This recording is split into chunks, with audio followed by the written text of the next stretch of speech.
Hello friends, super magic रसोई में मित्रों हूँ आपનું સ્વાગત કરું છું। આજે હું આપણે લીલી હળદરને આથવાની રીત તમારી સાથે શેર કરું છું।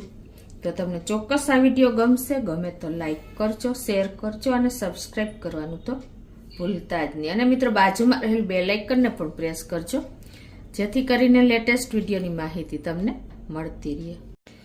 तो मित्रों अत्यारे मैं 250 ग्राम हळदर छे एमां आपणे आ 100 ग्राम आपणे लीली हळदर छे अने 150 ग्राम आंबा हळदर छे। अत्यारे सीजन फूल चाली रही छे तो तमे आ रीते हळदरनो फूल उपयोग करवो जोईए जे एंटीसेप्टिक छे अने आपणा हेल्थ माटे पण बेस्ट छे।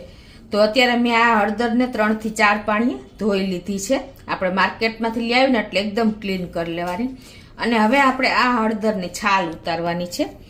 तो तमे चप्पूएथी ज उतारवानी छे केम के तो ज एनी पतली छाल उतरशे। तमे चप्पू आ रीते ત્રાસું રાખી અને આ રીતે તમે ઉતારશો ને એટલે ઈઝીલી એવી પતલી પતલી છાલ એની રિમૂવ થઈ જશે। પીલર કે કોઈ પણ બીજો કાઈ ઉપયોગ નથી કરવાનો। આ રીતે આપણે એકદમ ક્લીન કરી લેવાની છે। आ रीते जो आपणे एकदम क्लीन करीने अने एने पाणीमां नाखी देवानी छे। एनुं कारण शुं छे खबर छे? नहीतर आपणी हळदरनो कलर काळो थई जाय छे એટલે તમારે પાણીમાં નાખતું જવાનું। આ આપણે લીલી હળદર સમારી ઈ જ રીતે આપણે આંબા હળદરને પણ સમારી લેશું। આ રીતે છાલ ઉતારી લેશું, સમારશું નહીં। પણ મિત્રો ઘણાને હળદર કાળી પડી જાય છે, ઘણાની હળદર ચીકણી થઈ જાય છે અને તેનો ટેસ્ટ પણ બદલી જાય છે। આજે હું બધા જ પ્રશ્નોનું સોલ્યુશન તમારી સાથે શેર કરું છું। तो आ रीते आपणे बधी छाल उतारी लेशुं हळदरनी। आ रीते आपणे आंबा हळदरने पण छोली लीधी छे ने एने पण पाणीमां ज साथे आपणे नाखी देशुं। ई ज रीते आ बधी ज हळदरने आपणे छोली लईए। तो आ रीते जो आपणे हळदरनी छाल उतारे अने एने 2 થી 3 पाणी तमारे एकदम क्लीन करी लेवानी छे। आ रीते पाणीमांथी नितारीने बीजा पाणीमां नाखशो ने 2-3 वार એટલે एकदम सरस ચોખ્ખી થઈ જશે। હવે આપણે હળદરને ધોઈ લીધી છે મિત્રો। આખી જ હળદર ધોવાની છે, સમાયરા પછી નથી ધોવાની।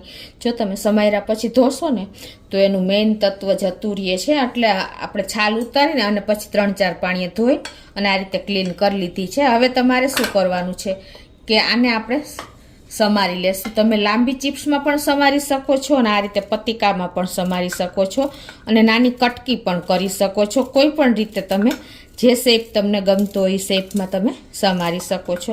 આ રીતે તમે લાંબી ચિપ્સમાં પણ મિક્સ કરી શકો છો। આવી રીતે એકદમ પતલી પતલી ફિંગર ચિપ્સ હોય ને એ રીતે। અને મિત્રો આપણે આંબા હળદર છે ને એ આપણે કાચી કેરીનો ટેસ્ટ હોય ને એવો સરસ ટેસ્ટ આવે છે અને જે લીલી હળદર છે ને એનો સેજ તુરો ટેસ્ટ હોય છે। એટલે આપણે બે મિક્સ કરવાની છે। તમે ક્વોન્ટિટી તમારે ટેસ્ટ એકોર્ડિંગ લઈ શકો છો। વધારે આંબા હળદર હશે ને તો સરસ લાગશે।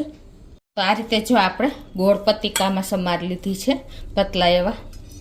હવે આપણે અત્યારે 250 હળદર લીધી છે તો 3 ચમચી જેવું મીઠું નાખશું।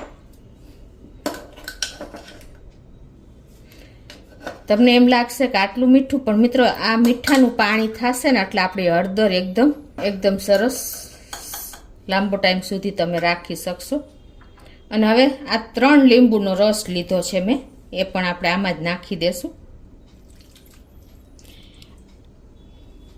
અને હવે કાંઈ કરવાનું નથી મિત્રો, આને આપણે આ રીતે મિક્સ કરી લેવાની છે। મીઠાનું પાણી છૂટશે અને લીંબુનો રસ છે એકદમ તમને અત્યારે મિક્સ કરો ને ત્યાં જ મોઢામાં પાણી આવી જાય એટલો સરસ ટેસ્ટ આનો આવશે। આપણે કોઈ પણ ભારે વસ્તુ ખાધી હોય અને હળદર ખાઈએ ને તો પણ ડાયજેસ્ટમાં આપણને સરખું પડે છે, કેમ કે લીંબુનો રસ અને હળદર એ બંને એવો એમાં ગુણ છે ને કે બધું આપણને પાચન થઈ જાય છે। પ્લસ આપણે હળદર ખાઈએ છીએ એટલે શિયાળામાં જ આપણે હળદર આવે છે તો તમે આ રીતે તૈયાર કરીને અને આ તમે ફ્રીજમાં 2 મહિના સુધી સ્ટોર કરી શકો છો અને એનો ઉપયોગ કરી શકો છો। હવે આપણે આને સીધી જ હવે બરણીમાં નથી ભરી લેવાની। આ રીતે તમે 10 થી 15 મિનિટ રાખી દેવાની છે એટલે થોડુંક વધારે પાણી છૂટશે। તો 15 મિનિટ જેવું થયું છે અને જુઓ મિત્રો કેટલું બધું પાણી છૂટી ગયું, ખ્યાલ આવે છે તમને? અને હજી આમને પડી રહ્યા છે ને બરણીમાં તો પણ એમાંથી પાણી છૂટતું જ રહેશે અને એકદમ સરસ તમારી હળદર અથાઈ જશે।